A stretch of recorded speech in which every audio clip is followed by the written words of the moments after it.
Welcome, everyone, to the Nerd Journey Podcast, episode number 57, we hope.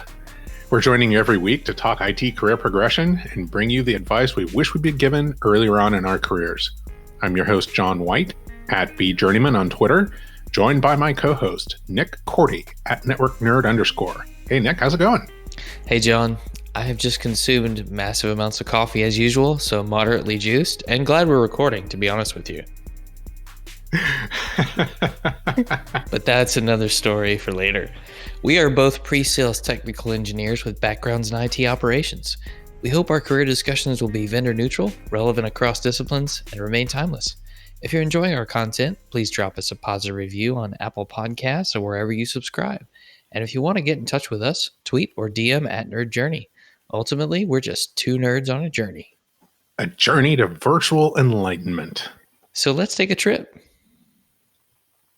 Great, Nick. Hey, so we're here to do a unexpected additional episode on our Unexpected Opportunity series. We realized after we thought we were done with that series that we had kind of missed a topic, and that is personal finance. You know, speaking of personal finance, John, are you actually employed now? Just give me a thumbs up or thumbs down. You don't have to tell anybody if you don't want. I worry about you. And I'll even buy the next round of stickers if that's what it takes. Well, I'm going to hold you to that. I do, in fact, have a job. It is as a customer engineer at Google, representing the Google Cloud portfolio of products. I think Google Cloud is a part of Google, which is a part of Alphabet, but I'm not 100% clear on how that works. But Google Cloud, something, enterprise, cloud solutions, something. I'm going to really work on my pitch. Now, when do you get to read and modify the Google search algorithm, John? Is that like after 6 months? How does that work? Oh, yeah. See, that's part of Google, not Google Cloud. And I think I feel like there was some kind of statistic that was like a single digit number of people who are allowed to commit to that search algorithm that they mentioned during our orientation, but I don't really remember, to be honest. So they don't let nuclears do that? No, definitely not part of the training week. Commit some code to the search algorithm. No, we didn't get there. But anyway, let's actually get to the topic. We're going to be talking about personal finance. Just some background on this topic. I think we both realized after we finished recording our last episode that a lot of the advice that we gave for people who had just recently been laid off centered around the idea that you should be in a financially healthy place. And as a result of that, not have to make a bunch of decisions rashly based on financial urgency. You know, we need to get, money coming in the door to make the rent, to make the mortgage, to not lose the house, to not lose the car, those kinds of things. But if you weren't in that situation, then we kind of didn't have any good advice for you. So that's why we have this additional episode to talk about how to get your financial house in order, so that were you to be laid off, you would be in a position to not need to grab the first opportunity that came along, and not need to compromise things. So as a result, personal finance. Maybe we start off, John, just by talking about the emotional state that you're in when you have financial struggles, because it is a wear on you, even if you have a good job. Being in debt is very stressful, in my opinion. The borrower is slave to the lender. That's in the book of Proverbs. So, no, I totally agree.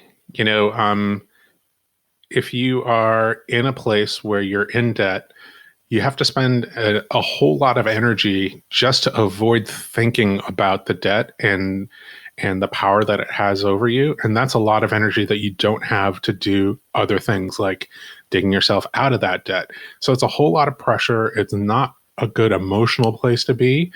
And, it's just a lot of energy that's being wasted just mental energy being wasted and a lot of pressure. It's just this low level, like, fear in the background that's just humming along. So I've been there, thankfully for a very, very short period of time. And I was in a really good position when I left my last position. So, I was able to not make a decision based, purely on finances. And I was, very blessed to be in that situation. But, the more I thought about it, the more it was because I'd kind of followed a set of principles for personal finance that really, could have, if I hadn't been doing it, like, would have put me in a very different position. So, we really wanted to talk about that. I mean, it wasn't like 100% applicable. I wasn't laid off from VMware, but, I left and, it was, based on, not money. So we wanted to really kind of kick off the discussion with some manager tools references. It's been a long time. Yeah, I know. It's maybe too long since we talked about Manager Tools. Manager Tools has a great episode called Getting Laid Off, Finances Rule. And the main point, you should go listen to it, and we'll have a link to the episode. The main thing they say is when you have been laid off, you should get control of your finances immediately. So a lot of people's first instinct is to go, get their resume in order, start applying for jobs. And what they're really advising people is that the first thing that you should do if you've been laid off is to get control of your finances, reduce your spending, control the expenses, the money that's going out, and just really get a hold on that. They also advise having 6 months of liquidity, so being able to cover all of your expenses for 6 months. And then, obviously reducing your spending would hopefully lengthen that. So, you just don't want to have all your eggs in the basket of, I can get a job within 2 weeks. Like, because sometimes that doesn't happen. Right now, we're in kind of the hottest job market in 2019 in kind of modern history, but that doesn't mean that, that's particularly going to apply for you, or that it's always going to be that way, or it's that way in the micro market that you happen to live in. So, that's kind of the thing to keep in mind. There's a second episode, the annual layoff immunization. They advised having a bunch of stuff at home ready to take, that's cash at home that, nobody can take away from you. A printed contacts list, a printed list of recruiters that you have relationships with, home individual email lists of your coworkers that you want to stay in touch with, and home access to business news, like a newspaper or something like that. If you're getting too much of that stuff from your access at work, then you can't stay up to date on the stuff that you need to stay up to date with. Like, I think my understanding is that printed contacts list is the stuff that you've developed individually and not the things that are proprietary to your company. At least in my onboarding, they really wanted to make sure that I hadn't brought a bunch of things home with me that I was bringing to my new employer, electronically, that were proprietary, and things like org charts and, mass amounts of contact information that didn't pertain to you personally were considered like proprietary information that they didn't want you to bring to work with them. They wanted you to attest that you hadn't left the company with it, and that you weren't bringing it to the new employer. So keep that in mind. It's really just, if somebody gives you their home email address and their home phone number, and you record that in your personal phone, that's one thing. But, going through, a mass, like doing like a mass dump of contacts of the company, like, that's a whole separate thing. So keep that in mind. Yeah. Yeah. Stay legal. So obviously, with that in mind, there's some things that you can do that don't have anything to do with money that you can be ready. The last thing is have your current resume ready. But that 6 months of liquidity and, being in good financial shape, begs the question, how do you get there? Especially if you're not there, you don't necessarily have any education on how to manage that, or you have some ideas but you don't know how valid they are, or you've heard some advice from people and it's conflicting. So what should you actually do? I'm going to talk about the sources that I kind of brought to the table, and then maybe Nick, you can talk about your sources. Does that work? Sounds good to me. Okay. So the two that I'm going to reference heavily is the Personal Finance for Dummies cheat sheet, and that comes from the author of the book, Personal Finance for Dummies. I found that to be incredibly helpful to get hold of my personal finances coming out of college. You don't have any education usually in primary school, secondary school, or college on how to manage your personal finances. And this just had like really down to earth, good information that was backed up by kind of math on how to do things. The second is the Bogleheads Personal Finance Planning Startup Kit. The Bogleheads are a community of people that were kind of inspired by John Bogle, who was the founder of the Vanguard family of mutual funds. And I think the first chairman, he actually invented the index fund, and his entire philosophy was automation and low costs and not paying for things that, not paying for people to sell you things in the mutual fund industry and the personal finance industry. So this community of people have basically organized around that idea and kind of sketched out a whole bunch of principles and actions, immediate actions that one can take to get one's personal finance in order, to how to handle long-term savings, how to handle retirement savings, how to handle college savings, and insurance, and a bunch of things having to do with personal finance and retirement. So those are my two sources. Which were the ones that were inspiring to you? So for me, my first source was Dave Ramsey. He has a series of 7 baby steps that he talks about in different books like Total Money Makeover. And then, of course, David Bach's Automatic Millionaire. What I like about these gentlemen is I feel like the advice they're giving you really helps to enable that behavioral change that's needed to get your finances in order, because that's really what it is. You're changing your habits. Yeah, that makes a lot of sense. It is definitely something that I realized, as I was reading all of these lists. One of the things is that they addressed very similar things. So we kind of grouped them into subtopics that they all seem to really address. They had kind of like slightly differing takes on it, but all seem to come to the same conclusion and be grounded in the same sensibilities. So we're going to kind of organize things around that and like talk about a topic and then what each of the sources had to say about that. So with that in mind, let's get started. The first topic was credit and debt.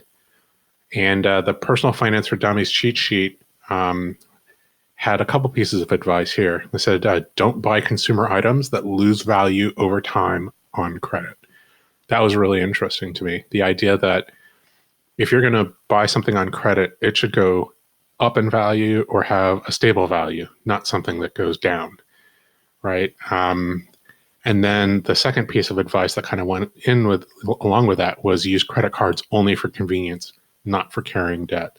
So credit cards are, just some of the most high interest money that you can get, the most expensive money that you can borrow. And if you take those two mistakes and make them together, use a credit card to buy something that's going down in value, it means that you're paying more for the thing that's losing value, and that's kind of a double whammy. The Bogleheads have some pretty simple advice on this. Paying down bad debt, bad debt being high interest debt, as being like one of your top priorities. And then the idea of, prioritizing, because there's a couple different pieces of advice that get thrown around, investing in retirement, investing in savings?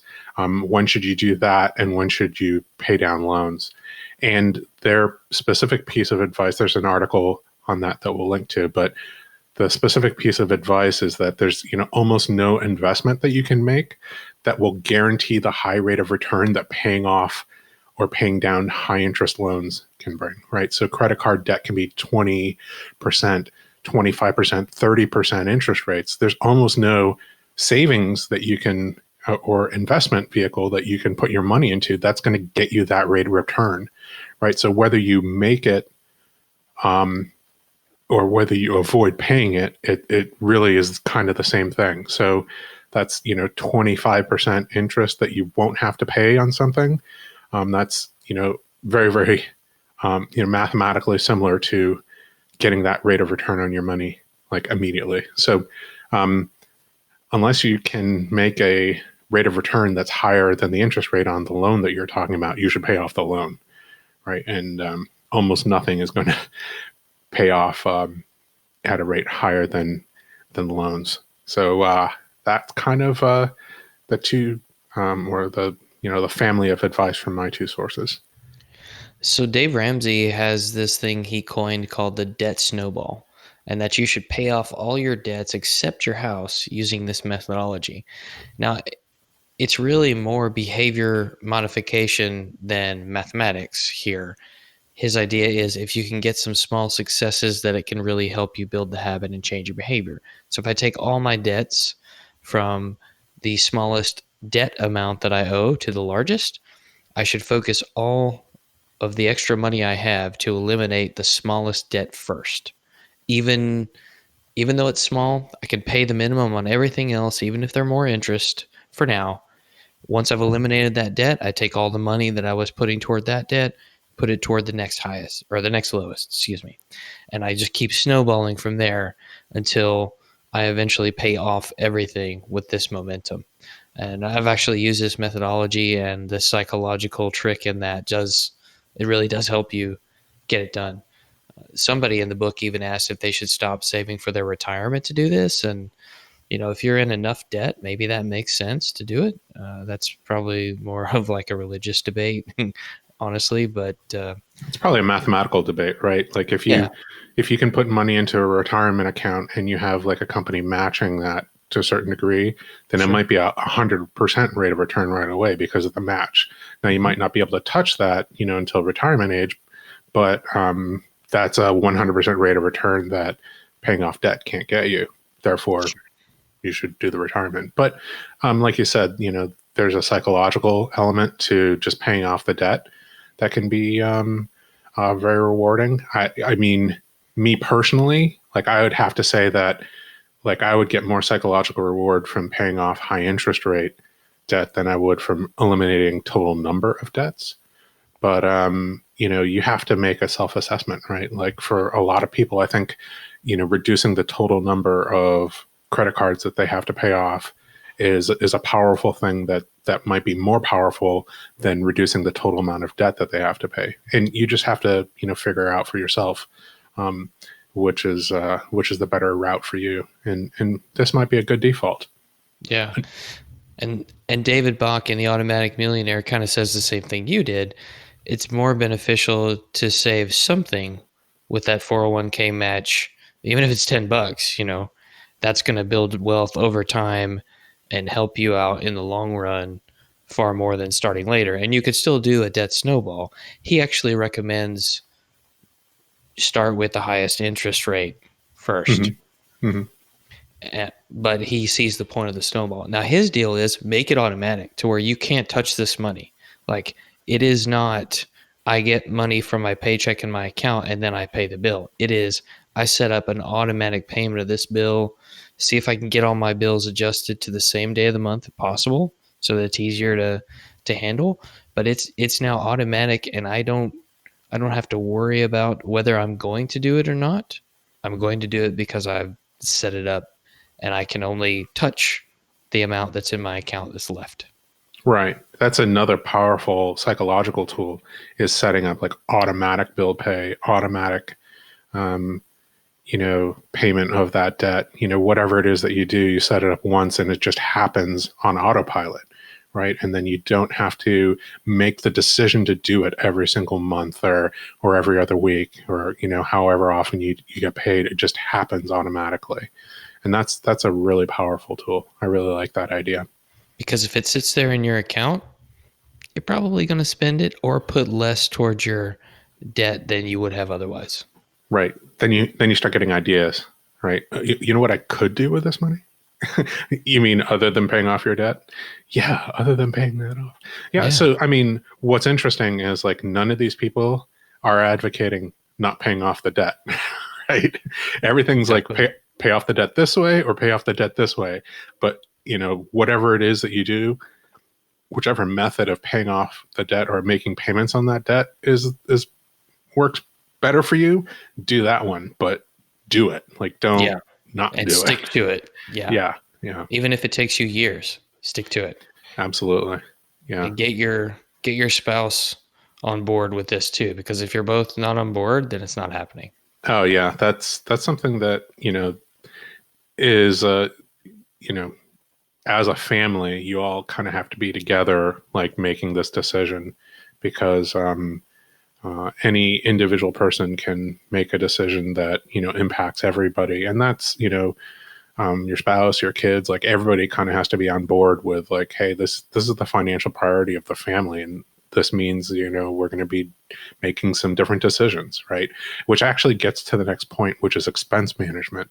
Um, Personal Finance for Dummies says, hey, you need to live within your means, and don't try to keep up with coworkers and peers. This is especially influential when it comes to kids. We want to give our kids, the best, and set them up and not have them, feel bad because they are, not with their peer group or something like that. But, ultimately, financial health comes from, making good financial choices, buying, maybe high quality things that, aren't as disposable, buying fewer of them, like not just necessarily buying cheap stuff, right? Like I remember reading this idea that, sometimes buying, spending twice as much money on an item of clothing that's going to last like longer than, twice as long is a better buy than buying the thing, the cheaper alternative, right? So, as much as you can, reduce your expenses, make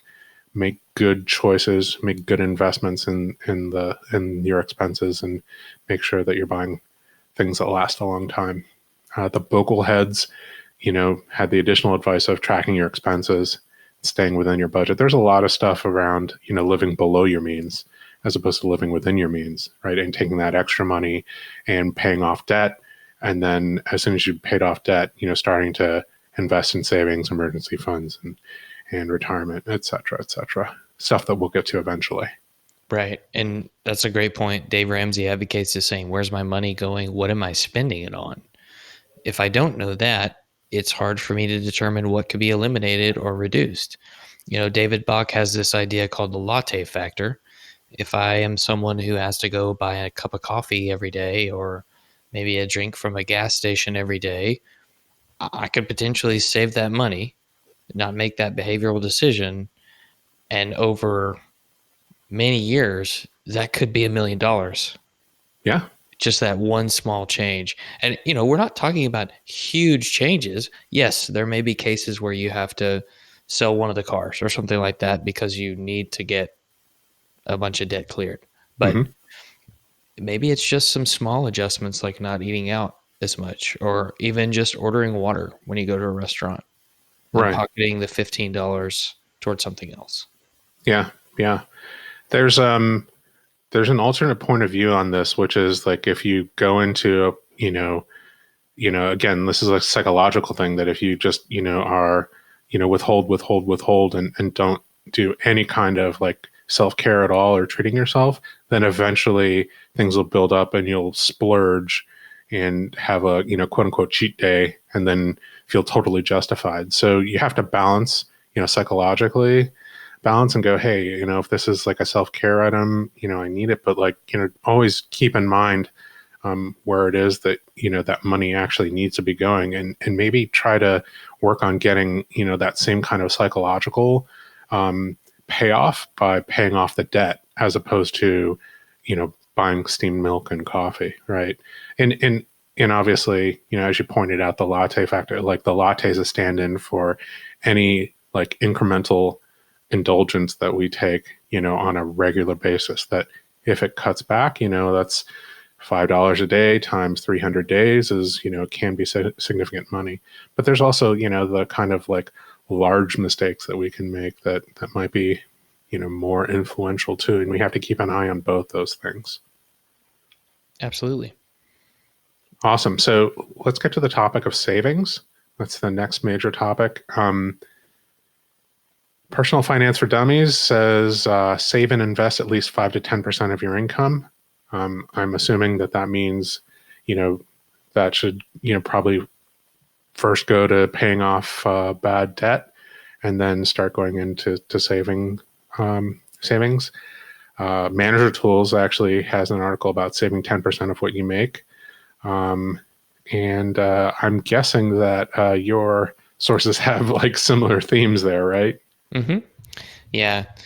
After you pay down your debt, the Dave Ramsey way is start investing 15% in retirement. Or actually, after you pay down your debt and get 3 to 6 months of living expenses in the savings account, then you start investing in retirement. Others might say, like, the Automatic Millionaire says, make sure you're investing in retirement the whole time, even if it's only a little bit. It's automatic. You can increase it later, and it's better to start early. And I understand both viewpoints. One is from the standpoint of psychological momentum, and the other one is from just math, compound interest. So Right. And there are two different takes on getting to the same place, right? But if you pick one of them, you're going to be okay as long as you just keep on doing it, right? The thing that is going to keep you from being successful is not actually following through on either method, right? Right. So if you pick one method and do that, that's fine. If you bounce back and forth between the two methods, you're still going to be fine. What's going to keep you from being fine is not saving for a while and then save a little bit and then not save for a longer period of time and then save a little bit, whatever it is, you need to actually save money. Yeah. You've experienced pain, and the pain of staying the same is far greater than the pain of the change. Absolutely. That's a really good way to put it. Yep. That was something out of one of the Dave Ramsey books. Got it. Okay. When the pain of change is less than the pain of staying the same, the change will occur. Nice. Yeah. And I think, part of it, again, might be, once you set that psychological goal of, paying off debt, acquiring savings, then you have to pay attention to, the progress that you're making and get, joy out of making that progress and substitute that for the joy that you would have gotten by blowing that money on something or acquiring something and having it sit around. That's a very, very important part of it. So with that in mind, the two things that we kind of talked about, putting that those savings in initially, which is first of all an emergency fund and second of all retirement investment. So emergency fund first. The Bogleheads talked about starting saving for an emergency fund and making sure that it was like 3 to 12 months worth of expenses. So whatever it is that it takes to cover all of your living expenses, including rent or mortgage and insurance payments and food and clothing, everything that is a household expense, everything that you need to pay out, that needs to be covered for at least 3 months, and longer is better. Yeah. Dave Ramsey's advice is much the same, 3 to 6 months of expenses. But he actually does say that before you even start paying down your debts, assuming you're current with all your creditors, you need to save $1,000 for a liquid emergency fund just in case. And if at any point that gets depleted, you stop paying off the debt. Well, you start paying the minimum payments on the debt, right? And then you make that up in your emergency fund so it gets back to 1,000. And the idea there is to not is to get psychologically used to paying for emergencies with this emergency fund rather than paying it with credit cards is my understanding there, right? Right. And your definition of emergency should be a good one, not Right. like, oh, I needed a dress for my daughter to go to the prom. That's not an emergency, you know? Yeah, that's a planned expense and that you should have built into the budget Yeah. pretty far along, right?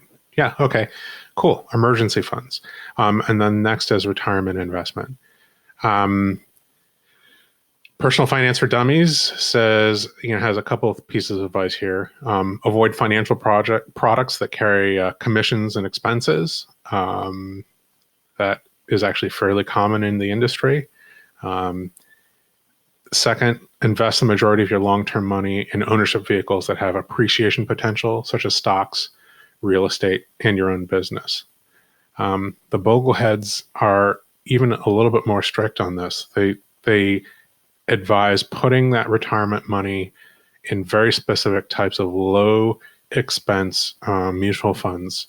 The first is the target retirement date. So this is the idea that you're retiring on a specific date, and then the retirement fund will automatically balance that between stocks and bonds. More and more bonds the closer you get to retirement. And then even better, the Bogleheads advise having a 3 index fund portfolio. And they have examples of that at all the major mutual fund companies, Vanguard, Fidelity, Schwab, et cetera, et cetera. If you like exchange traded funds, they have exchange traded funds to do that as well from the major ones who do that, BlackRock, Schwab, Vanguard, and State Street. And the whole idea there is, I think, having kind of a total index fund, total US, and then some exposure to international funds and then bonds. So depending on what day or what year you plan on retiring, there should be a specific ratio between those 3 funds. And they have that, and you don't even look at it, maybe twice a year to kind of rebalance and say, okay, here's the ratio that I'm supposed to be at. Where am I at? Okay, what year am I supposed to be retiring? Okay, so here I transfer between these funds to get to that specific ratio. So very hands off. It seems like the majority or a lot of 401k plans now just automatically put you into a target retirement date type fund out of the gate unless you actually go in and change it because they're Yep. trying to protect you from from yourself. Yeah. And people have these ideas of like, well, I'm going to invest in this and this and this, and maybe invest in specific funds. Like, almost always, I think this Boglehead philosophy, or maybe it's my personal philosophy, the amount of research that you need to do to invest in a specific stock is so high that it would be your full-time job to evaluate whether or not the stock is worth investing in over a specific time frame, right? So if that is your full-time job, then maybe you can do that. But if it's not something you're willing to spend time in, like reading annual reports and quarterly reports and, doing research on products and debt ratios and, everything that has to do with that company, then why do you think that you're qualified to invest in the stock, like, or the bonds that they're selling, or really anything about that? Like, it really doesn't make sense. People ask me about my opinions on stocks, and I'm like, man, you're asking the wrong person. Like, I don't have the time to worry about that. I can't imagine that you would have an opinion on something, John. That's just... I have a strong opinion that, like, if you're asking me my opinion on a stock, then you should not invest in that stock, because your opinion should get like what? Well, speaking of stocks, one thing we didn't write down, but I'll just mention it briefly.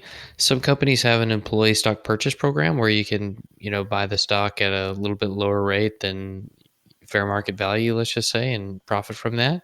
So maybe you need to put more money into that to make a bigger payout later. And potentially, if you have restricted stocks, maybe you dump them and use that to pay down debt if that's a problem for you. But those two things aren't always something you might have at your current company.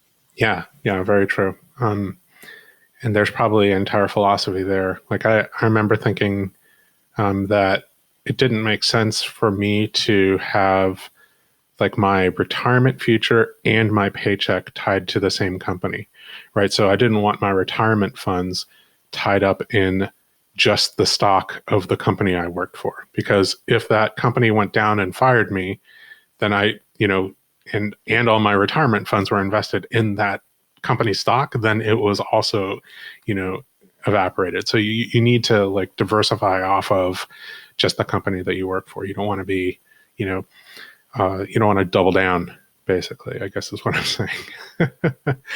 Oh, yeah. Bogle has also mentioned employer matching funds again in this context, right? Like if you have an employer who matches money that goes into a retirement fund, like a 401k or a 403b if you work for a government entity or something similar, then take advantage of that, right? Because that employer match is a 100% return immediately. And that's very, very difficult to find in any context, right? So just keep that in mind. Or 50% match or 25% match, whatever the ratio is, like very difficult to get that guaranteed rate of return anywhere in any kind of investment vehicle. So if they match at whatever ratio, take it. That's usually after, paying off high interest debt. But, if that matching ratio is high enough, then maybe it makes sense to do that instead. Right? I think the last topic was home ownership. There's a couple. This is, I think, maybe the place where there was the most conflict or differing opinions, right? And it probably just had to do with the philosophy or philosophical basis. And Personal Finance for Dummies said own your own home, basically without any caveats or analysis. This is something that can go up in price. Buy your house rather than renting. Bogleheads actually had some analysis, and they said, here is an article on the own versus rent decision, right? And it has to do with how much savings you have to be able to pay down, have a down payment for that home, what you can afford in the area that you live in. There's some areas that it might be way more expensive to own a place rather than rent. And it's a mathematical decision. I'm more of a math person, so I'm more inclined to say, do some analysis. Don't just flat out, always buy. You mean I shouldn't try to buy a house in Silicon Valley, John? Is that what you're saying? I think that, the decision to buy a house in Silicon Valley really depends on your financial health. Yeah. That's a no for me. I'm not there. It's easier to just live in a state that has a much lower cost of living and not have to worry about it. But if we're talking Dave Ramsey's opinion here, he says you should absolutely pay off your house early, save yourself a ton of interest on that loan, and that the majority of people do not make a systematic, regular payment that's extra on their mortgage. Some people like to do the twice a month payments to save. You could just take your debt snowball and whatever the total amount was you were paying toward all the debt, put that toward the house and pay it off. Yeah, that's really, really smart. And getting out from under even that long-term debt of the house, makes a lot of sense too, right? Because that's just Sure. extra interest that you don't have to pay, over the long term. Be that 30 years or 15 or whatever kind of loan that you happen to have. Another point that I wanted to make in this is the pay as if method. Like if you're thinking about buying a house, you should think about, do the math. Like what kind of down payment do I need? or more accurately, what kind of down payment do I actually have? What is the price of a house that I'm targeting? And then what, is the, um, if there's a, like a homeowners like association, like an HOA fee that you have to pay, like what is the insurance or like, tax, rate that you'd have to pay? All those things you can boil down to a monthly payment. And you should really figure out like if that's higher than the rent that you're currently paying, and like, say your rent is currently $500 and to own a house is going to be, $1,300, to buy that house that you really, really want to own. Well, uh, I think this is maybe something my mother did. And she said, well, oh, you're saying that you can afford that payment? Then you should start right now. If you're saying that you're currently paying 500, but you could pay 1,300, then you should start socking away the difference between those two in your down payment, um, you know, uh, savings account, right? And live now as if you are making that payment. And if you can't live as if you're making that payment, then you really cannot afford to buy that house. And you need to adjust a number of different, one of a number of different knobs that you have there, right? More down payment, less expensive house, et cetera, et cetera. Do your own escrow versus letting the mortgage company run the escrow. Sure. I not having ever been a homeowner, I don't really know what goes into that, but yeah. Yeah, we can talk offline about that one. All right, great. I, we can talk offline about it. Like once I get a decent down payment. Exactly. Just come to Texas, John. That's what you need to do. That is definitely one of the other options that you need to have, right? It's another one of the knobs that you need to be able to turn. Maybe you just can't afford to buy a home in the place that you're currently living, and maybe need to look for a lower cost of living location. But then you need to take into account, um, the type of job that you could get there. Maybe you're talking about buying a house further away, which would mean a longer commute, uh, and the effect that has on the quality of life that you're living. So, all those things go into that the decision, right? But I think the most important point that I was making there is if you can't afford to make the payment today, then I don't know why you think that you're going to be able to make the payment after you buy the house, right? There's nothing magical about like making that payment, now versus next month. So you just get to mow the lawn now too. Right. So all of those things, taken together, if you can make that payment, if you're saying that you're going to be able to make the payment, then you should start making it. That's kept me from doing a number of things. Right. And if you're out there and you're saying that you should start being a part of the John White School of Mentoring, then you should start. And the best way to start is send that tweet out to @NerdJourney today for pricing and packaging. And since you're going to have your finances under control, that shouldn't be an issue. Nice. There's a number of issues that were covered by these authors and sources that we're not going to be able to cover. That had to do with, once you're kind of in a better position, saving money for your kids' college funds, broader insurance coverage. That's a pretty complex topic. Charitable giving. I mean, these all are, happen, I guess, after you are debt free and you have emergency funds and you're saving for retirement. And I think that if you are in that better position, you should go to these sources that we noted. And again, we're going to have links to them, and you read up on it. Like, what should you do in that situation? But I think most importantly, for people who are not in a sound financial place, they don't have that 6 months of emergency fund. They have some bad debt. Follow these steps, right? We're strong believers of living debt free, and really, it's a big part of having that freedom to make decisions in the case of a bad employer, or if you had a bad job, or if you have a bad manager, or you're working for a bad group, or you get laid off, right? You're going to be able to make a better decision for your career and family if you don't have these pressures, these financial pressures, on you. So, um, you know, things happen, right? You have things happen in your past, health scares, whatever has happened, and maybe you do have some debt. Follow these tenets, these methods, and pay it off. Get that financial house in order, and the psychological pressure that will be taken off of you is incredible. It's an incredible feeling to finally be debt free.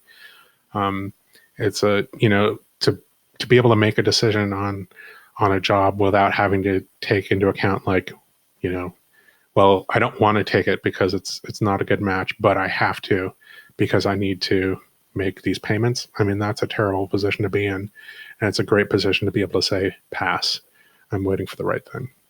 Yeah. And one other thing I'll say, if you don't learn well from reading books, reading articles, there are financial workshops out there that you can be a part of.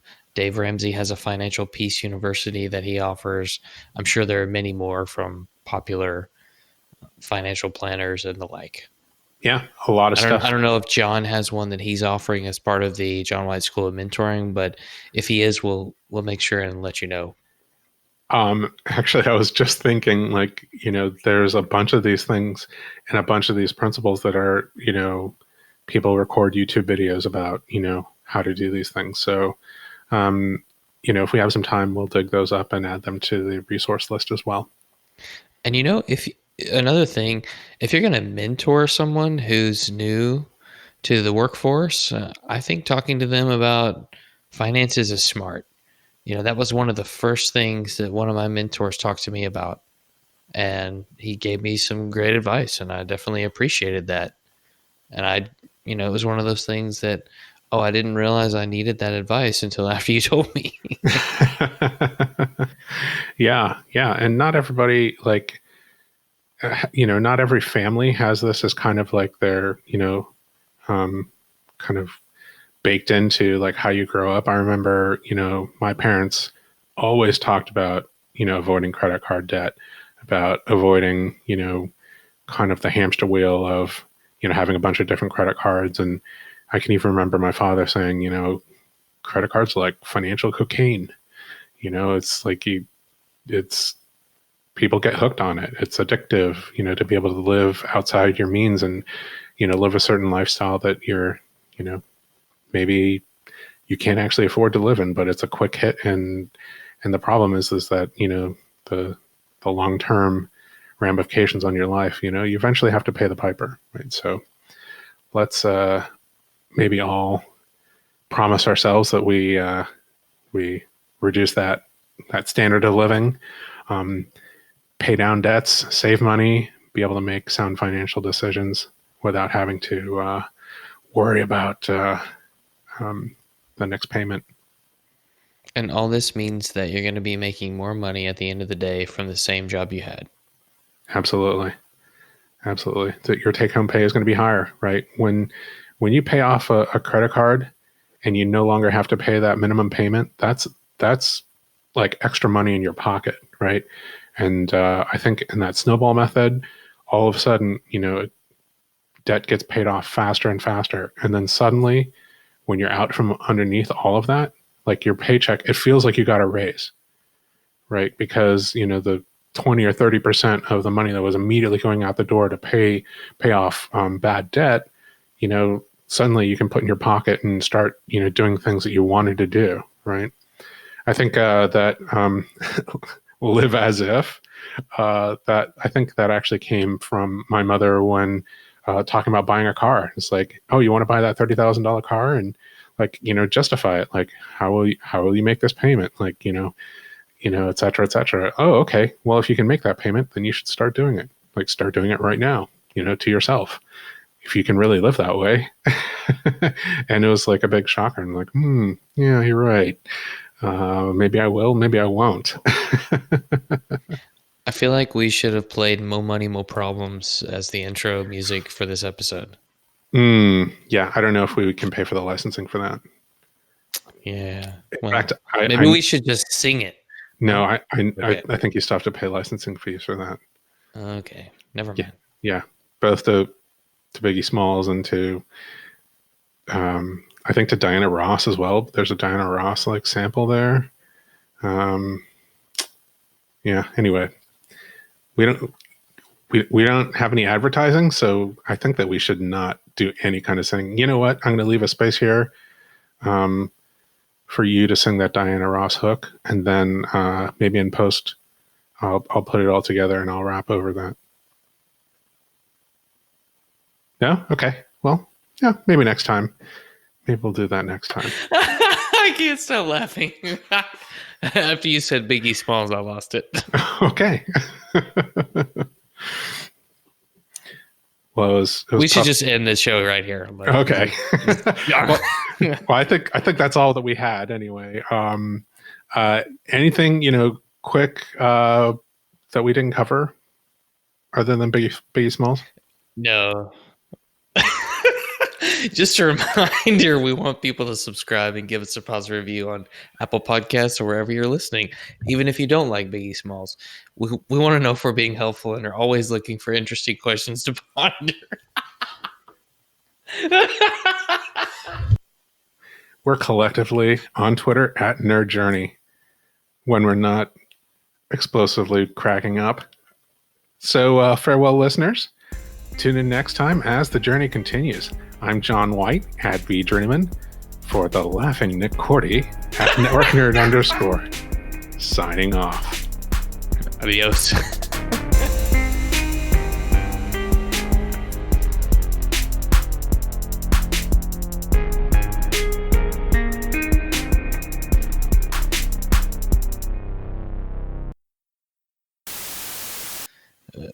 Being in debt is very stressful, in my opinion. The borrower is slave to the lender. That's in the book of Proverbs. So it's definitely biblical. Yeah, definitely. Did I just say biblical? Edit that out. Yeah. That's staying in. Yeah, no, I totally agree. Very biblical. It's